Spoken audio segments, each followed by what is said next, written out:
I just really pleased with the defensive effort for all 4 quarters, really. Particularly the second half, just felt like we were trying to make everything as difficult as possible on everybody on the court. Guys really just put the effort in, and then the kind of effort activity coming back and getting steals and loose balls and just covering lots of ground. And that just stands out to me. We had a little stretch where we got hot and made some threes and got some separation, and that combined with good 4 quarters of defense, I think good effort tonight. It seemed like every time you guys needed something, Bledsoe was there to provide it. Just what can you say about his performance tonight? Yeah, I mean, to do what he did on both ends of the court, pretty special. I think, he loves that challenge. I think he's an incredible defender. It's just so unique what he can do, and the talent that he has on that end of the court. And then, tonight he made a bunch of threes. And again, maybe we had 2 stretches where we really kind of got hot from three, and one of them was almost him by himself. And so that it's just really happy for Bled. He's been so good for us all year, and for him to take the challenge tonight and deliver on both ends, heck of a performance. I think Giannis, Bled, and Brook are all probably in the all-defense conversation, and it did feel like all 3 prongs were needed for this tonight. Just can you talk a little bit about how big of an impact all 3 of those guys were able to kind of make together? Yeah, I mean, I think without a doubt those guys are all defense, all NBA, all defense guys. And certainly we talked a little bit about before the game, so much focus on Harden and so much focus on the guy who's guarding him, mostly Bled, and then the defense with Brook at the paint. But could we be active with a third guy? Could we be active with everybody else? And Giannis was a big part of that third prong. It's so much focus on the other 2, but I think his activity and him being able to cover ground and just committing, it's a good way to describe it. The 3 prongs were all working well together.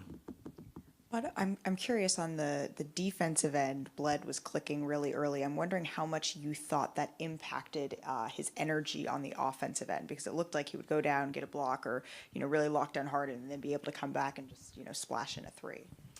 Yeah, I think when Bled is really engaged, it's we talked to a lot of players about it. Bled's like something we believe in. I think when you're really engaged defensively, when you're really doing things well on that end of the court, and then when we play fast and we just play kind of free, I think then he's just got a good rhythm. He's got a good feeling, and good things happen for him offensively.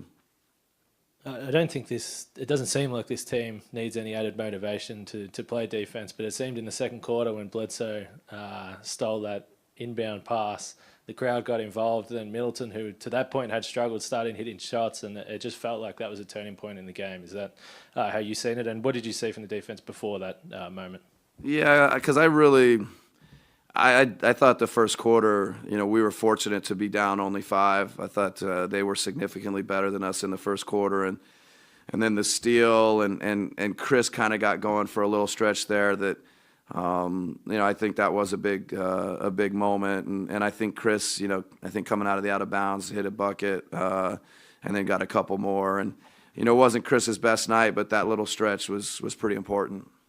Obviously, we've talked about Sterling and George being back, but just how big can that be for if those are – obviously Sterling's in the starting lineup tonight, but you bring George off the bench, he can fill in for Eric, and then you kind of have those 3 all just going, being physical, being aggressive defensively.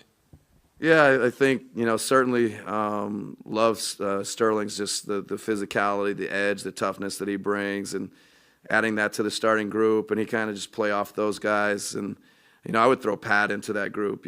George and Pat coming off the bench is, guys I think can really do things defensively that, where we're not taking a step back, taking out, we're just spent a bunch of time talking about how great Bled is, and yet you got George Hill coming off the bench. And, I think Pat's been really special defensively and special on the boards, and Sterling special on the boards. So those 4 guys, and, I would say I feel like the job Chris does defensively is a little bit underrated. So, certainly how important defense is to us, and we keep talking about it and preaching it, and the guys are delivering.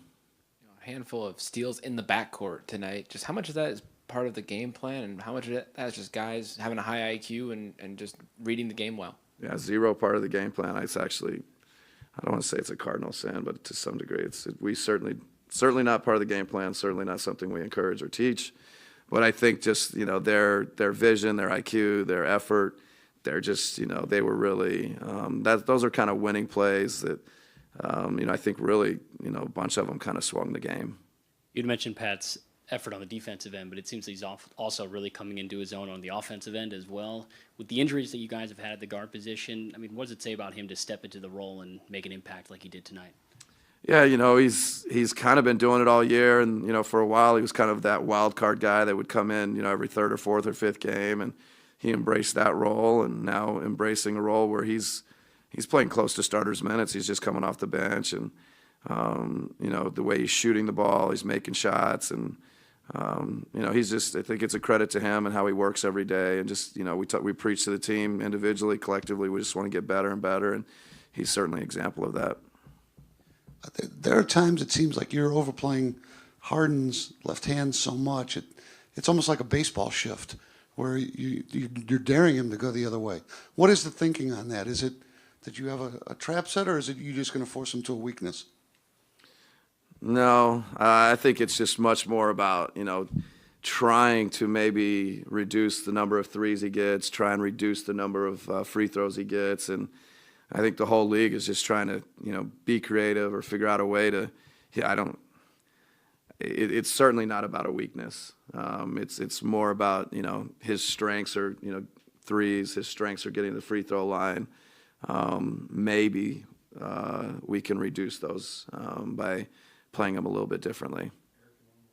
Just to start the night, he's kind of getting forced to his right, and then he starts coming back to that lefty floater and just hitting some really tough shots. Just what's the message to the guys to kind of stick with it? And then obviously in the second quarter kind of swung, but that first quarter, it felt like, maybe he could withstand the defense and be able to figure it out a little bit. Well, again, like you said, I think the degree of difficulty, they're tough shots. He can make tough shots, but if he's making two tough twos in the paint and we're keeping him off the free throw line and keeping him off the 3-point line, then you're giving yourself a chance to just make him have to do something a little bit differently.